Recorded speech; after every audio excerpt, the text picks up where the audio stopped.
Welcome back, Time Crunched fans. Today we'll be answering more common nutrition questions we hear from our athletes about how to fuel pre, during, and post race or workout. So once again, alongside me, I've got nutrition expert and sport dietitian Kristen Arnold to help provide her expertise in the field. So, Kristen, when you have a client come to you asking for help about fueling during a training session, what is one or what are some common questions that you get? Fortunately, I think that people are starting to understand now in the general consciousness that fueling during activity is super important. So I get a lot of people coming to me asking if they're eating enough. And then also questions about how to manage getting it all in, because a lot of people have indigestion or gut rot or queasiness, and they just can't figure out how to get the right stuff in so it feels good all the way through the ride. Yeah, exactly. I'm seeing that too, and it's actually really fresh to hear, because rather than like the common message of eat more, drink more, I'm starting to like help in a very actionable way of how to do it at hour one, how to do it at hour two, and then how to adjust when problems arise like GI or like lack of energy and stuff like that. So, that's the kind of good stuff that we'll get into today. So, when you have somebody saying, how much should I be eating or drinking during a training ride?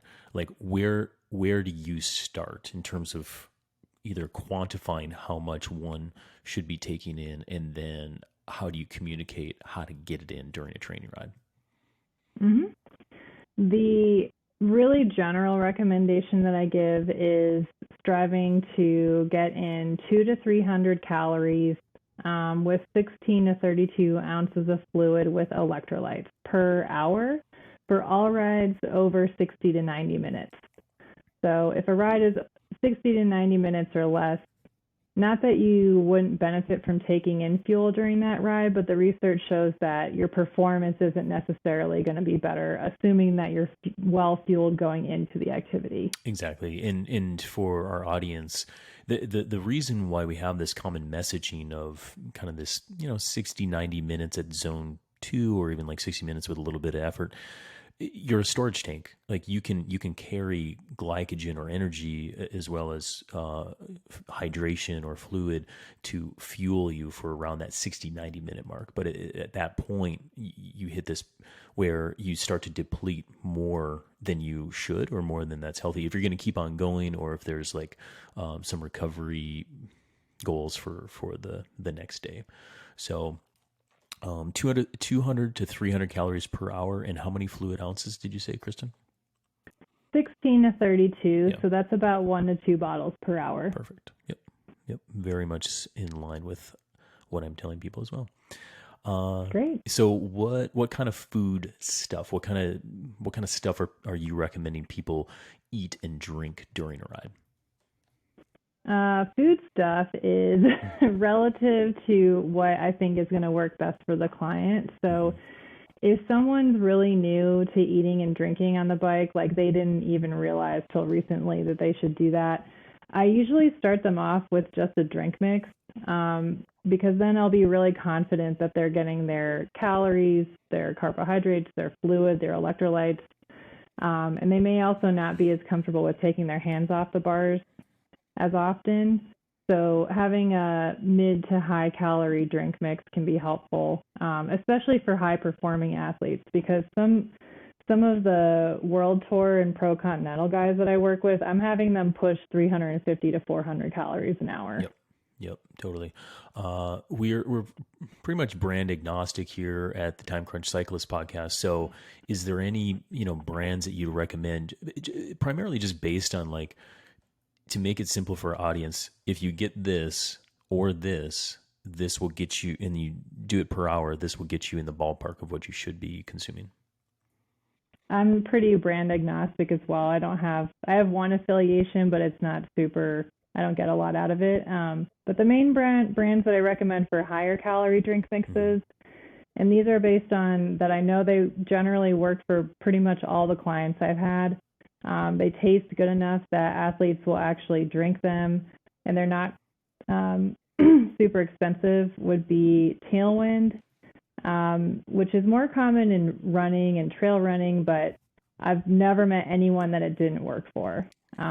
Scratch Super Fuel, Infinite Nutrition makes custom drink mixes, which is really neat. I've helped people make their own drink mixes before, and they have all these companies, their products are based on making a formula that's osmolarically balanced. So what you never want to do is over-concentrate a drink mix past what the instructions say. Yep, agreed. So those are recommendations for the higher calorie and osmolarity kind of balanced drink mixes. Any recommendations for a lower calorie drink mix?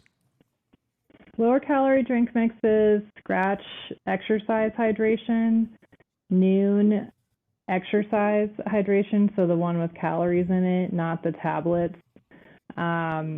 NBS Nutrition, no bullshit. They make a really good formula. Yeah, they're delicious. Their flavor profiles are really good. Totally. And like real straight to the point, like when would you want the higher fuel sport drink and when would you want the lower fuel standpoint or sport drink? Sorry. The higher fuel standpoint is great when you're doing a race where one, you have a hard time like taking your hands off the bars, so like a gravel event or a mountain bike race, and the easiest way for you to get anything would just be your hose from your hydration pack. If again you're in that caliber of people that are burning like up to 1,200 kilojoules per hour and you just really need to get a lot of calories down, a high calorie drink mix makes sense.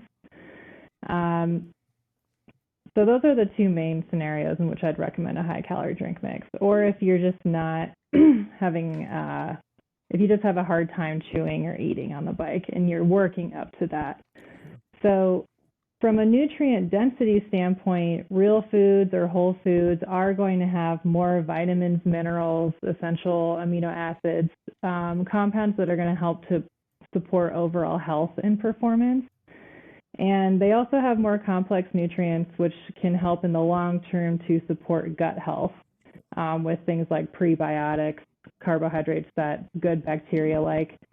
So making either your own sports food or using things like Lara bars or RX bars that are relatively low processed, things like dates, bananas, oat bars, those foods can help, like I said, for general overall health and gut health and still support those calories. It's just not as logistically as easy as just getting a drink mix in. Yeah, for sure. And I think too, I mean, this is what I recommend for my athletes in line with these, like the higher calorie sport drink mixes, as well as like whole food to eat.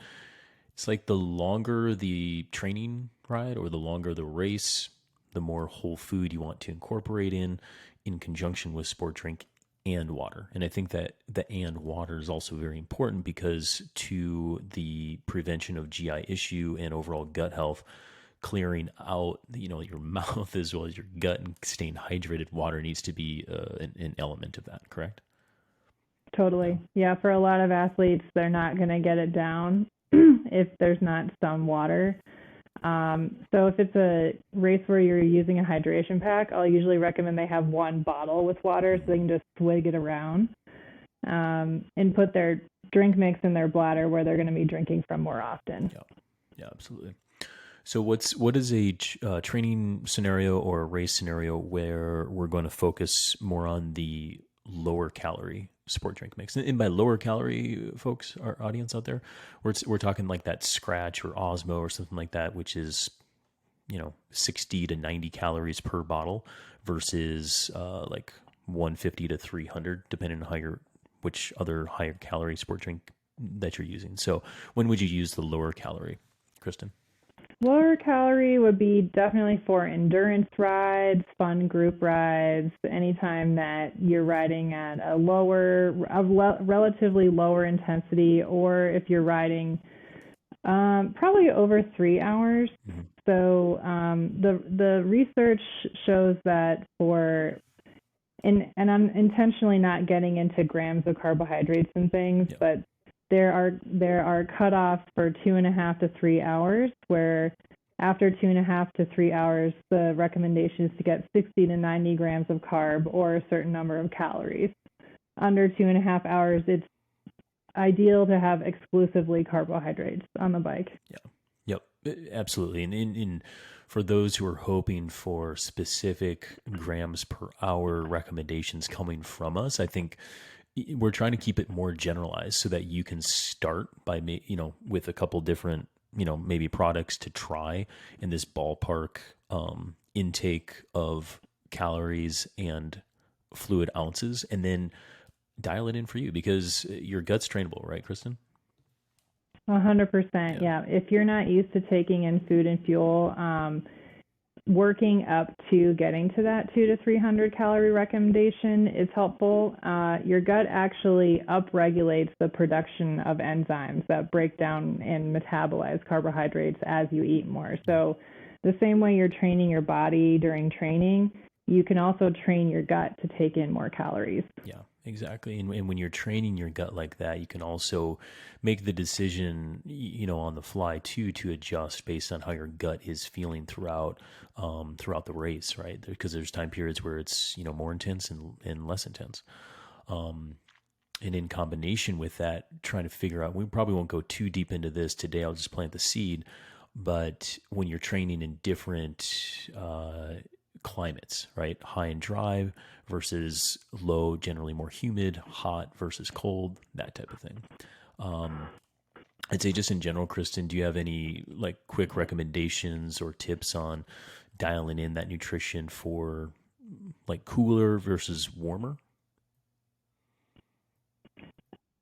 Make it palatable. Yeah. So really, whatever is going to help you to get the fluid in, whatever temperature or flavor is going to help you to get the fluid in is going to be the most helpful. So if it's a hot climate, there's a ton of research showing that cold slurries like slushy, like ice drinks have been shown to increase overall hydration status, but it's really just because the athlete is more likely to drink it because it tastes good. Yep. Same with cold rides, making sure it's not freezing cold already if you don't like cold drinks in cold temperatures. So think about the temperature of the drink that you're taking with you when you're going on those rides. Yeah, that's solid. And then just, dial it in from preference because I like a quick little side story is I was playing around with like both Morton and Scratch Superfuel, both higher calorie. And on really hot days around here, like 90, 100-degree days, like Morton does not go down. Like it makes me want to like vomit, actually. Yeah. But Scratch Superfuel, I can make that to the same like caloric, like a 300-calorie bottle, and it goes down like a champ. So you just have to play with the scenarios and dial it in for your own preference. So, okay. Yeah, and Infinite Nutrition is actually a good product for that because you can have, there's a slider for how much flavor or how little flavor. And so if you don't like a lot of strong sweet flavors, they have products for that. Yeah, I've always been impressed with Infinite from that standpoint. And they're spot on too. Like they get it dialed and they have a great product. So okay, let's turn to post-workout here, Kristen. What's the best thing so here's the question. What's the best thing to eat or drink post-workout? One really interesting piece of research that's come out recently is showing that protein post-workout is actually more important for endurance training than it is for strength and resistance training. Interesting. And that was new to me. And essentially, they've figured out that the recovery window is much longer for resistance training. And for endurance training, you're actually using so many amino acids during the activity that getting those in right away will help to support muscle protein synthesis. So the recommendation is to have 20 grams of high quality protein that is rich in leucine. So whey protein or really any dairy product. If you're using a plant-based protein, the recommendation is to have a mix of different sources of plant protein. So like soy, pea, hemp, a different diverse profile there. Yep.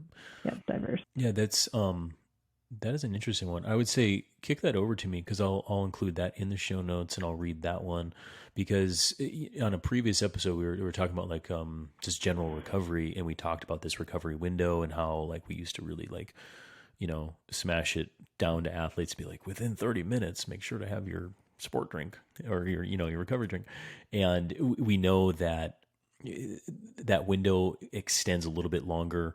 You're not going to not recover if you don't hit it specifically, right? But the main thing is, hey, let's get something in, especially if you're training hard, and it should be combination of carbohydrate, protein, probably not a ton of fat, but hydration needs to be a focus as well. So would Totally. you go with like a recovery shake, or would you go with whole food plus water that incorporates the diverse protein requirements that you're talking about? Typically, I recommend getting the protein from powder or something simple like yogurt, Greek yogurt. And why do you recommend that for the protein? Sorry to jam in there, but I think that's important. There's just so much research on leucine, Mhm. which is a branched chain amino acid, an amino acid, to show that it is the most effective amino acid at supporting muscle protein synthesis. Yeah. It's just undeniable. Yeah. So you got to do it. Yeah, and it's specifically in like the recovery shake, the yogurt, the milk that you're talking about, and it's also quickly absorbed with the protein in the kind of form that it's in. The best way to describe it, right? We're getting our protein from powder, and then carbohydrates I generally recommend to get from food. Yeah. So fruit, grains, even maple syrup or honey or fruit juice, really any kind of carbohydrate. And with the 20 grams of protein, we want to get 1 to 1.2 grams per kilogram body weight of carbohydrate. So that's kind of a specific one, but generally for most people, that's going to be around 50 to 100 grams of carbohydrate with the 20 grams of protein post-workout. Yeah. Okay. So two to 300 calories minimal. And Mm-hmm. any other secrets to help optimize recovery in a post-workout scenario? I do have a secret. Let's hear it. My secret is that, and this is a fairly advanced strategy, but if you're doing a stage race or if you're doing a training camp or something back-to-back days, the best way to restore glycogen, so Adam mentioned glycogen a while ago, is to actually have like small amounts of carbohydrates for every hour, 4 hours post ride to recover for the next training session. So the most efficient way to restore glycogen is to have 1 to 1.2 grams of carbohydrate per kilogram body weight every hour for 4 hours. Where a lot of people I see, they'll do like a post-workout snack shake, and then they might do like a really big dinner or a really big lunch. But it'd actually be better to have 4 smaller amounts because the body can only metabolize and absorb so many carbohydrates to make glycogen per hour. Yeah, that's an interesting little hack. I would say I have not specifically implemented that with myself or my athletes. I'd say I always recommend like especially during like a stage race or if you got a heavy training block, I'm always very much so in favor of snacking throughout the day because I know that that gets more carbohydrate and calories in. And if they're doing, 4+ hours a day, they're going to need all that, right? But that's a very cool, like little training recovery hack there. Thank you, Kristen. Mm-hmm. And again, like any research you have on that too, you can send it over to me, and I'll put that in the notes, and people can help or use that in their training approach. I'll put it on the website. Sounds great. Cool. Okay, so now let's kind of turn now because we talked about during, we talked about post. I'm going to swing back and go pre-workout. What what are you recommending 3 to 4 hours before a workout, or let's just go before a workout? What is good things to do for an athlete? Before a workout, the goals are to make sure that those glycogen stores are topped off. You're supporting good blood glucose levels and overall, and also being hydrated. Yep. So hydration is a big piece. Yep. So pre-workout, ideally you're having a meal 2 to 4 hours before that's carbohydrate rich with some protein. and not very much fat. And we also want the carbohydrates to come from a variety of sources. So both like complex and simple. So something like oatmeal with maple syrup or oatmeal with a banana to get both of those types of carbs in. And that's 2 to 4 hours out. Anything specifically for an hour before like a hard workout or a race? And that's another recommendation that's actually changed in the last couple of years. So it used to be we always recommended 60 grams of carb 1 hour before. And now research shows that if you have that amount of carbohydrate, what actually can happen is on the onset of exercise, so when you start exercising, there may be an unintentional blood glucose drop at the start of the race. Yep. So that recommendation only applies to if you're having like a meal, more than 4 hours before.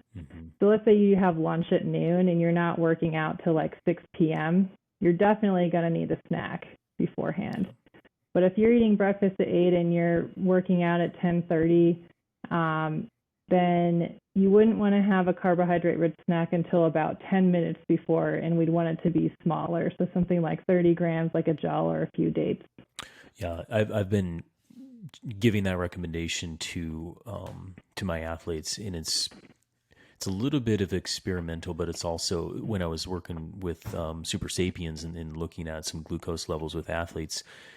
If people were doing that like an hour before, it would go, their glucose would spike up, 20, 30 minutes, then it would come down. And then they're essentially like warming up when their glucose level like dipped below recommended. And then they feel like a little wonky, almost like a bit of a bonk as they start. And so again, I think you're, the 2 to 4 hour out, if you got a pretty solid meal, that's, kind of like 400 to 600 calories for most people. That's going to carry you through pretty well. But then in your recommendation where say you eat lunch at noon, you're not training till 6. Yeah, for sure a snack. And I'd almost go like a couple hours before for that snack. Oh yeah. Okay. Yep. Cool. So quick little, along with this pre-workout, when we said like immediately before, like, are you saying like a gel at the start line, or do you play around with any like scratch hyperhydrations or osmo preload type stuff? Any super secrets going on with pre-workout? Yeah, something like a gel. I usually recommend something with caffeine, assuming that the event is short or intense, or it has a short and intense start. So I could do an entire podcast on caffeine. But I'm up for it. Something that's going to absorb quickly. Something to keep in mind is carbohydrates generally take 20 to 45 minutes to actually hit the bloodstream, except for things like chomps or drink mix that you're absorbing some of the carbohydrates in the mouth immediately. But that's really important to keep in mind because if you're going to hit a really hard climb, you probably want to take that gel 20 to 45 minutes before you hit the climb, not at the start of the climb. Yeah, for sure. Agreed. And I think for most people, like for our audience, like you have to, a very important thing, we haven't even like talked about this, but like a very important thing is generally for energy purposes, when it comes to performance on the bike, it needs to come beforehand. So like actually the day before for like proper meal or proper fueling for today, but we're talking specifically about on the bike, but all this stuff, the further out generally the better, and then consistently throughout the ride. So Kristen, let's say we did everything wrong. We didn't listen to you, the expert here, and we went out on a training ride and we bonked. What do we do now? And what the heck is a bonk, by the way? My phrase is friends don't let friends bonk. So like always bring extra snacks with you for you and or your friends. So literally there's exactly 0 scenarios in when a bonk is ever necessary 100% of the time. I mean, maybe if you get stuck on the side of the road for 2 hours fixing a flat and you didn't bring as much food, but really there's really no excuse for bonking. And that's what I tell all my athletes and my clients.